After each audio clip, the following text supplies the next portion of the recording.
ایک بزرگ حج کے سفر پر گئے تھے۔ جب وہ ایک جگہ سے گزر رہے تھے، ان کے ہاتھ میں ایک تھیلا تھا، اس میں کچھ پیسے تھے۔ اچانک ایک چور ان کے ہاتھ سے تھیلا چھین کر بھاگ گیا۔ جب چور کافی دور نکل گیا، تب اچانک اس کی آنکھوں کی روشنی ختم ہو گئی۔ آنکھوں کی روشنی جاتے دیکھ اس چور نے رونا شروع کر دیا۔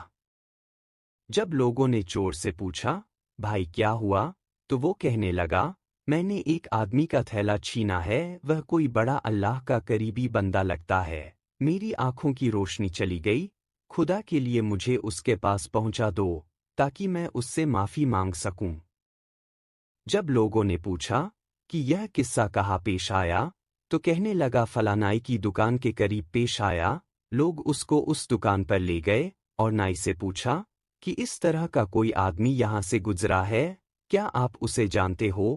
اس نے کہا مجھے اس کا گھر تو پتا نہیں، ہاں مگر نماز کے لیے وہ آتے جاتے رہتے ہیں، اگلی نماز کے لیے پھر آئیں گے۔ یہ لوگ انتظار میں بیٹھ گئے۔ وہ بزرگ اپنے وقت پر تشریف لائے۔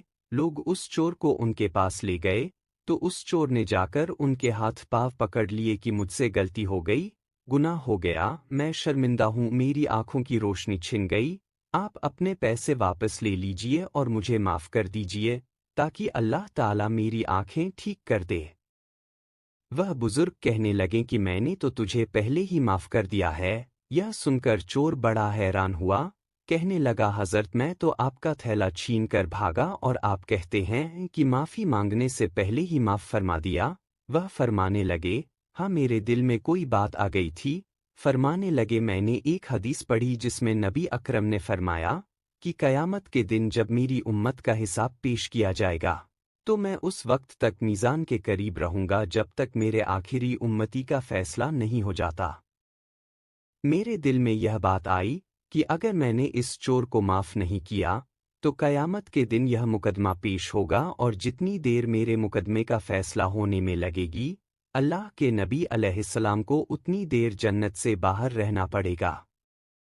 اس لیے میں نے معاف کر دیا کہ نہ تو مقدمہ پیش ہوگا، نہیں میرے محبوب کو جنت میں جانے میں دیر لگے گی، وہ جلد جنت میں تشریف لے جائیں گے۔